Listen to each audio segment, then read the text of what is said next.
अष्टावक्र अद्वैत वेदांत के महत्वपूर्ण ऋषि थे। अष्टावक्र ग्रंथ ऋषि अष्टावक्र के द्वारा राजा जनक को बताया गया। अष्टावक्र महर्षि प्राचीन काल के प्रसिद्ध और तेजस्वी मुनि थे। उन्हें उस समय के महान ज्ञानियों में गिना जाता था। मिथिला के नरेश राजा जनक के दरबार में पंडित को अष्टावक्र ने शास्त्रार्थ में हराया था। अष्टावक्र की कथा महाभारत और विष्णु पुराण में भी दी गई है। अष्टावक्र अपने पिता के श्राप के कारण विकलांग पैदा हुए थे, जिसके कारण उनका शरीर 8 अंगों से टेढ़ा था। इसीलिए ही उनका नाम अष्टावक्र पड़ा। उनकी विवाह से संबंधित एक रोचक कथा है। महर्षि अष्टावक्र का विवाह महर्षि वदान्य की कन्या से हुआ और उन्होंने उसके लिए अष्टावक्र की एक कठिन परीक्षा ली। विवाह से संबंधित कहानी मैं आज आपके सामने यह वीडियो लेकर आई हूँ। आशा करती हूँ यह कहानी आपको पसंद आएगी। एक बार महर्षि अष्टावक्र वदान्य की कन्या के रूप पर मोहित हो गए। उन्होंने उसके पिता के पास जाकर उस कन्या के साथ विवाह करने की इच्छा प्रकट की। तब महर्षि वदान्य ने मुस्कुराते हुए अष्टावक्र से कहा, पुत्र, मैं अवश्य तुम्हारी इच्छा पूरी करूँगा और तुम्हारे साथ ही अपनी कन्या का पाणी ग्रहण करूँगा, लेकिन इसके लिए तुम्हें मेरी एक आज्ञा माननी पड़ेगी। अष्टावक्र ने कौतूहल से पूछा, वह क्या महर्षि? महर्षि वदान्य ने कहा, तुम्हें उत्तर दिशा में जाना होगा। अलकापुरी और हिमालय पर्वत के आगे जाने पर तुम्हें कैलाश पर्वत मिलेगा। वहाँ महादेव जी अनेक सिद्धचारण भूत पिशाच गणों के साथ विचरण करते हैं। उस स्थान के पूर्व और उत्तर की ओर छहों ऋतुएं, काल, रात्रि, देवता और मनुष्य आदि महादेव जी की उपासना किया करते हैं। इस स्थान को लांघने के बाद तुम्हें मेघ के समान एक नीला वन मिलेगा। उस स्थान पर एक वृद्धा तपस्विनी रहती है। तुम उसके दर्शन करके लौट आना। मैं उसी क्षण अपनी पुत्री का विवाह तुम्हारे साथ कर दूंगा। अष्टावक्र ने महर्षि वदान्य की बात स्वीकार कर ली और यात्रा के लिए चल पड़े। पहले तो वे हिमालय पर्वत पर पहुँचे और वहाँ धर्मदायिनी बाहुदा नदी के पवित्र जल में स्नान और देवताओं का तर्पण करके उसी पवित्र स्थान पर कुशासन बिछाकर विश्राम करने लगे। वहीं रात भर सुखपूर्वक सोए। वहीं प्रातःकाल अग्नि प्रज्वलित करके उन्होंने यज्ञ किया। वहीं पास पे एक तालाब था जहाँ शिव पार्वती की मूर्ति थी। अष्टावक्र ने मूर्ति के दर्शन किए और फिर अपनी यात्रा पर चल पड़े। चलते चलते वे कुबेर की नगरी में पहुँचे। उसी समय मणिभद्र के पुत्र रक्षक राक्षसगण के साथ उधर आए। ऋषि ने उन्हें देखकर कहा, हे भद्र, आप जाकर कुबेर को मेरे आने की सूचना दे दें। मणिभद्र ने कहा, महर्षि, आपके आने का समाचार तो भगवान कुबेर को पहले ही प्राप्त हो चुका। वे स्वयं आपका समुचित सत्कार करने के लिए यहाँ आ रहे हैं। कुबेर ने आकर महर्षि अष्टावक्र का स्वागत किया और उन्हें अपने वन में ले गया। आमोद प्रमोद के कितने ही साधन ऋषि के चित्त को प्रसन्न करने के लिए जुटाए गए। गंधर्वों ने मधुर कंठ से गीत गाए, अप्सराएं नाची और चारों ओर तरह तरह के वाद्यों की ध्वनि से पूरा प्रसाद मस्ती से भर गया। तपस्वी अष्टावक्र इसी तरह के आमोद प्रमोद से घिरे हुए 1 वर्ष तक कुबेर के यहाँ रुके। फिर उन्हें महर्षि वदान्य की आज्ञा याद आई और उन्होंने कुबेर से चलने की आज्ञा मांगी। कुबेर ने और ठहरने का ऋषि से काफ़ी आग्रह किया, लेकिन अष्टावक्र अपनी यात्रा पर चल पड़े। वे कैलाश, मंदर और सुमेरु आदि अनेक पर्वतों को लांघकर किरात रूपी महादेव के स्थान की प्रदक्षिणा करके उत्तर दिशा की ओर चल पड़े। कुछ ही आगे जाने पर एक सुंदर वन उन्हें दिखाई दिया। उस वन में एक दिव्य आश्रम था। उस आश्रम के पास अनेक रत्नों से विभूषित पर्वत, सुंदर तालाब और तरह तरह के सुंदर पदार्थ थे। देखने में वह कुबेर की नगरी से भी कहीं अधिक शोभायमान दिख पड़ता था। वहीं अनेक प्रकार के सोने और मणियों के पर्वत दिखाई देते थे, जिन पर सोने के विमान रखे हुए थे। मंदार के फूलों से अलंकृत मंदाकिनी कल कल निनाद करती हुई बह रही थी। चारों ओर मणियों की जगमगाहट से उस दिव्य वन की कल्पना श्री से ऊंची उठ जाती थी, लेकिन उसकी समता कहीं भी मस्तिष्क खोज नहीं पाता था। अष्टावक्र यह देखकर आश्चर्यचकित से खड़े थे। वे सोच रहे थे कि यहीं ठहरकर आनंद से विचरण करना चाहिए। इसके अधिक सुख और ऐश्वर्य और कहाँ मिल सकता है। अब वे अपने लिए एक उपयुक्त स्थान ढूंढने लगे और बढ़कर उन्होंने देखा कि यह तो पूरा नगर है। इस नगर के द्वार पर जाकर उन्होंने पुकार कर कहा, मैं अतिथि हूँ, इस नगर के प्राणी मेरा उचित स्वागत करें। उसी समय द्वार से 7 परम सुंदरी कन्याएं अतिथि के स्वागत के लिए निकल आई। वे कन्याएं इतनी अधिक सुंदर थीं कि उन्हें देखकर अष्टावक्र ठगी से खड़े हो गए। जिसकी तरफ आंख उठाकर देखते उसे देखते ही रह जाते। इस तरह कुछ देर तक कामदेव ने ऋषि के अंतर में कोलाहल सा मचा दिया। वे कामावेश में आकर उन सुंदरियों को देखने लगे, लेकिन फिर उन्होंने अपने तपोबल से अपने मन को वश में कर लिया। उन सुंदरियों ने कहा, आइए भगवान पधारिए, हम आपका स्वागत करती हैं। महर्षि एक भव्य प्रसाद के अंदर चले गए। वहाँ उन्हें सामने ही एक वृद्धा बैठी मिली।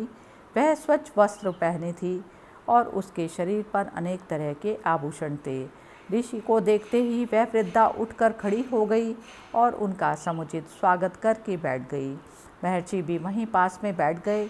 उन्होंने सुंदरी कन्याओं की तरफ बढ़कर कहा, हे कन्याओं, तुम में से जो बुद्धिमती और धैर्यवती हो वही यहाँ रहे, बाकी सब यहाँ से चली जाएं।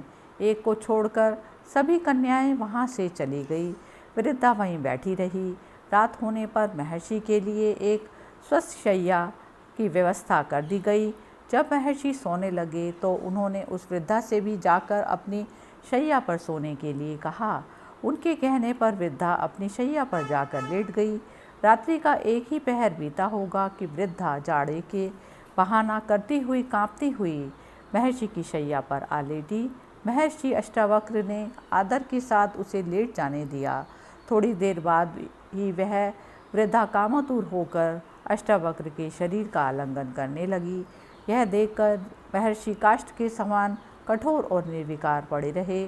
अष्टावक्र को इस तरह अविचलित देखकर वृद्धा ने कहा, हे भगवान, पुरुष के शरीर का स्पर्श मात्र करने से ही स्त्री के अंग अंग में काम उद्दीपन उठता है। स्त्री उस समय किसी तरह अपने मन को वश में करके नहीं रख सकती, यही उसका स्वभाव है। इसलिए आपके शरीर से स्पर्श के कारण मैं काम पीड़ा में जल रही हूँ। आप मेरे साथ रमण करके मेरी इच्छा को पूर्ण कीजिए। हे ऋषि, मैं जीवन भर आपकी कृतज्ञ रहूँगी, यही आपकी तपस्या का अभिष्ट फल है। मेरी यह सारी संपत्ति आपकी ही है, आप यहीं मेरे पास रहिए। देखिए, हम यहाँ लौकिक और अलौकिक अनेक प्रकार के सुख भोगते हुए रहेंगे। हे नाथ, अब इस तरह मेरा तिरस्कार ना कीजिए, क्योंकि इससे मेरी आत्मा को बड़ा कष्ट पहुँचेगा। पुरुष संसर्ग से बढ़कर स्त्रियों के लिए श्रेष्ठ सुख नहीं है। काम से पीड़ित होकर स्त्रियां स्वेच्छाचारिणी हो जाती हैं। उस समय तपी हुई बालू पर या कठोर शीत में विचरण करने से भी उनको तनिक भी कष्ट नहीं होता। आप किसी भी तरह मेरी अतृप्त कामना को तृप्त कीजिए।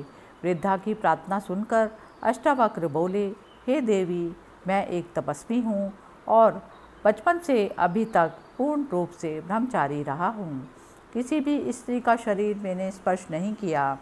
धर्मशास्त्र में व्यभिचार की बड़ी निंदा की गई है, इसलिए किसी तरह का पाप करते हुए डरता हूँ। मेरा उद्देश्य तो विधि पूर्वक विवाह करके पुत्र उत्पन्न करना है और उसी हेतु मैं अपनी स्त्री के साथ संभोग करूँगा। इसके अतिरिक्त पराई स्त्री से विषय भोग करना पाप है। हे शुभे, तुम उसकी ओर मुझे प्रवृत्त ना करो। यह सुनकर वृद्धा ने कहा, हे महर्षि, यह तो आप जानते ही हैं कि स्त्रियां स्वभाव से ही कामातुर होती हैं। उनको पुरुष का संसर्ग देवताओं की आराधना से भी कहीं अधिक प्रिय और सुखकर होता है। तुम पतिव्रता की बात करते हो तो हे स्वामी, सच तो यह है कि हजारों स्त्रियों में कहीं एक पतिव्रता स्त्री दिखाई पड़ती है और सती तो लाखों में एक होती है। जब स्त्रियों का कामोन्माद बढ़ जाता है तो वे इसके सामने माता पिता भाई पति पुत्र आदि किसी की भी परवाह नहीं करती और अपनी काम वासना की तृप्ति के उपाय सोचा करती हैं। यहाँ तक कि कुछ भी करके वे अपनी इच्छा पूरी करके ही मानती हैं। हे भगवान, काम के वश होकर ही स्त्री उल्टा हो जाती है। वृद्धा की बात सुनकर अष्टावक्र मन ही मन घबरा रहे थे, लेकिन फिर भी उन्होंने अपने को दृढ़ रखकर उन्होंने अविचलित भाव से उत्तर दिया, हे देवी, मनुष्य जिस विषय का स्वाद जानता है उसी के लिए उसकी तीव्र इच्छा होती है। मैं तो विषय भोग जानता ही नहीं, फिर मैं किसी भी हालत में तुम्हारी इच्छा पूरी नहीं कर सकता। इसके अतिरिक्त जो भी आज्ञा दो मैं करने के लिए तैयार हूँ। वृद्धा ने कहा, यह ना कहें नाथ, आप यहाँ कुछ दिन ठहरिए, तब आप अपने ही आपको संभोग सुख का स्वाद मिल जाएगा। तब मैं और आप पूर्ण सुख के साथ रहा करेंगे। इस पर अष्टावक्र ने कहा, हे देवी, जब तक तुम कहोगी तब तक मैं यहाँ ठहर जाऊँगा, लेकिन मैं नहीं जानता कि किस तरह तुम्हारे काम आ पाऊँगा। यह कहने के पश्चात महर्षि अष्टावक्र उस वृद्धा के अंगों पर दृष्टि डालने लगे। वृद्धा भी कामातुर होकर आलिंगन के लिए उद्यत हुई, लेकिन किसी भी अंग को देखने से महर्षि अष्टावक्र के हृदय में काम आसक्ति जागृत नहीं हुई। वे सोचने लगे कि यह वृद्धा इस तरह काम से पीड़ित क्यों है। तभी उनके मन में संशय जागा कि हो सकता है कि यह कुछ पूर्व समय इस प्रसाद की अधिष्ठात्री देवी को युक्ति हो और किसी शाप के कारण इस तरह कुरूप वृद्धा हो गई। यह संशय पैदा होते ही उन्होंने उसकी कुरूपता और वृद्धावस्था का कारण पूछना चाहा, लेकिन सीधे ही वृद्धा से प्रश्न करने की उनकी हिम्मत नहीं पड़ी। एक दिन बीत गया। संध्या होने पर वृद्धा ने आकर कहा, हे महर्षि, यह देखिए सूर्य अस्त हो रहा है, अब आपकी क्या आज्ञा है। अष्टावक्र ने कहा, हे शुभे, जाओ स्नान करने के लिए जल ले आओ, स्नान करके मैं संध्या वंदन करूँगा। वृद्धा जाकर जल ले आई और उसके साथ सुगंधित तेल और वस्त्र भी लेती आई। महर्षि से आज्ञा लेकर वह उनके शरीर में तेल मर्दन करने लगी और फिर अपने हाथों से ही उनके शरीर को मलकर उनको स्नान कराने लगी। महर्षि बड़े आनंद से स्नान करते रहे। स्नान करते करते सारी रात बीत गई। प्रातःकाल जब सूर्य की किरणें स्नान गृह में आने लगी तो वे चौंक पड़े और इसे कोई माया समझकर वृद्धा से कहने लगे, शुभे, क्या भोर हो गई या यह किसी तरह का छल है। वृद्धा ने कहा, भगवान, वास्तव में भोर हो गई। देखिए, सूर्य भगवान प्राची में निकल आए। महर्षि स्नान कर चुके। इसके बाद वृद्धा ने पूछा, हे भगवान, अब मैं क्या करूं? अष्टावक्र कुछ भी उत्तर दे ना पाए और चिंतामग्न होकर सोचने लगे। इसी बीच उत्तर की प्रतीक्षा ना करती हुई वृद्धा उठी और अंदर से एक थाल में सजाकर स्वादिष्ट भोजन ले आई। महर्षि भोजन करने लगे। फिर भोजन करते करते उन्हें पूरा दिन बीत गया। रात्रि आई। वृद्धा ने अलग अलग पलंग बिछवा दिए। महर्षि जाकर अपने पलंग पर लेट गए और कुछ देर बाद उनको नींद आ गई। आधी रात्रि के समय वृद्धा फिर संभोग की इच्छा रखती हुई उनके पलंग पर आई। महर्षि सहसा जागकर कहने लगे, हे देवी, तुम व्यर्थ प्रयत्न ना करो, पर स्त्री के साथ संभोग के लिए मेरा हृदय गवाही नहीं देता। यह कार्य मुझे धर्म विरुद्ध लगता है, इसलिए इसे त्याज्य समझकर मैं इसमें कदापि प्रवृत्त नहीं होऊंगा। इस पर वृद्धा कहने लगी, हे भगवान, आपकी शंका निर्मूल है। मैं स्वाधीन स्त्री हूँ। माता पिता या पति किसी का भी मेरे ऊपर कोई अधिकार नहीं। मेरे साथ सहवास करने से आपको पर स्त्री गमन का दोष नहीं लगेगा। अष्टावक्र वृद्धा के तर्क के सामने परास्त होने लगे। तब सहसा उन्हें याद आया और उन्होंने पूर्ण दृढ़ता के साथ कहा, हे देवी, तुम्हारा यह कहना कि तुम स्वाधीन हो निराधार है। प्रजापति ने कहा है कि स्त्री जाति कभी स्वाधीन नहीं हो सकती। वृद्धा ने कौतूहलवश पूछा, क्यों? अष्टावक्र ने कहा, हे शुभे, प्रजापति ने कहा है कि लोक में कोई भी स्त्री स्वाधीन नहीं है। बाल्यावस्था में पिता, यौवन अवस्था में पति, वृद्धावस्था में पुत्र स्त्रियों की रक्षा करते हैं, इसलिए वे इन्हीं के अधीन रहती हैं। फिर बताओ, तुम किस प्रकार स्वतंत्र हो? अष्टावक्र के तर्क के साथ किसी तरह ना उलझते हुए वृद्धा ने दूसरा पैतरा लेकर कहना आरंभ किया, हे देव, मैं इस समय काम से पीड़ित हूँ और आपके साथ संभोग की कामना करती हूँ। कामातुर स्त्री की इच्छा को यदि पुरुष पूर्ण नहीं करता तो उसे पाप लगता है। वृद्धा के इतना कहते ही अष्टावक्र अडिग रहे और उसी दृढ़ता के साथ कहने लगे, हे शुभे, साधारणतया मनुष्य काम, क्रोध आदि दोषों के वशीभूत होकर इस संसार में कितने ही जघन्य पाप करता है, लेकिन मैंने कठोर संयम से अपने मन को वश में कर लिया है। तुम किसी भी तरह उसको विचलित नहीं कर पाओगी, इसलिए तुम्हारा इस तरह का आग्रह करना व्यर्थ है।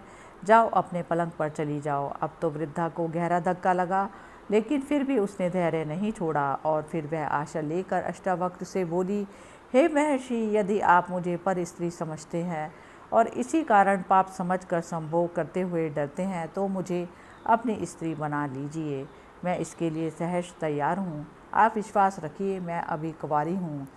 इससे आपको किसी तरह का पाप नहीं लगेगा और मेरी काम पीड़ा भी शांत हो जाएगी। अब तो अष्टावक्र एक अजीब पसोपस में पड़ गए। उन्हें कोई उत्तर नहीं सूझ पड़ा। चिंता के भार से उन्होंने अपना सिर नीचे झुका लिया। कुछ ही क्षणों बाद जब उन्होंने कुछ कहने के लिए अपना मुंह ऊपर उठाया तो उनकी दृष्टि उस स्त्री पर पड़ी, तो महान आश्चर्य के कारण वे सहसा हिल उठे। वह वृद्धा अब एक 16 वर्ष की अत्यंत सुंदरी कन्या का रूप धारण करके सामने बैठी मुस्कुरा रही थी। अष्टावक्र ने अधीर होकर पूछा, हे देवी, यह तुम्हारा कैसा रूप? मेरी समझ में कुछ भी नहीं आ रहा है कि तुम कौन हो। तुम्हारा रूप देखकर तो मेरे रोम रोम में एक मादकता भर आई है और मेरे अंदर काम उद्दीपन हो उठा है। लेकिन मुझे महर्षि वदान्य की सुंदरी कन्या का भी ध्यान है, जिसके कारण मैं इस कठिन परीक्षा के लिए अपने स्थान से चला हूँ। इसलिए मैं तुम्हारे साथ किसी भी प्रकार का संसर्ग तो नहीं कर सकता, लेकिन तुम्हारा परिचय प्राप्त करने के लिए अवश्य लालायित हूँ। बताओ कल्याणी, तुम कौन हो? उस कन्या ने मुस्कुराते हुए ही कहा, हे महर्षि अष्टावक्र, स्वर्ग, मृत्यु आदि सभी लोकों के स्त्री पुरुषों में विषय वासना पाई जाती है। मैं पर स्त्री गमन के लिए आपके मन को विचलित करके आपकी परीक्षा ले रही थी, लेकिन अपने कठोर संयम के कारण आपने धर्म की मर्यादा को नहीं छोड़ा। इसलिए मेरा विश्वास है कि जीवन में आप कभी किसी भी प्रकार का कष्ट नहीं भोगेंगे। मैं उत्तर दिशा हूँ। स्त्रियों के चपल स्वभाव का प्रदर्शन करने के लिए ही मैंने यह वृद्धा का रूप रखा था। इससे आप यह जान लीजिए कि भगवान इस संसार में वृद्धावस्था को प्राप्त स्त्री पुरुषों को भी यह काम सताता है। मुझे प्रसन्नता है कि आपने स्त्री की किसी भी चंचलता को देखकर अपने ब्रह्मचर्य व्रत को नहीं छोड़ा। इसलिए ब्रह्मा और इंद्र आदि देवता आप पर अत्यंत प्रसन्न हैं। जिस काम के लिए महात्मा वदान्य ने आपको यहाँ भेजा है, वह आपका अवश्य पूरा होगा। महर्षि की कन्या से आपका अवश्य विवाह होगा और वह कन्या पुत्रवती भी होगी। अष्टावक्र यह सुनकर अत्यंत प्रसन्न हुए और उस देवी से चलने की आज्ञा मानने लगे। उत्तर दिशा ने आदर के साथ अष्टावक्र को विदा कर दिया। जब वे लौटकर महर्षि वदान्य के पास आए तो उन्होंने उनसे उनकी यात्रा का सारा वृतांत पूछा और फिर अपने मन में पूर्णतः संतुष्ट होते हुए अपनी कन्या का पाणी ग्रहण उनके साथ कर दिया। इस प्रकार अष्टावक्र ऋषि की विवाह की कथा संपूर्ण हुई। यह कथा रांगे राघव के द्वारा लिखी गई। हरि ओम तत्सत।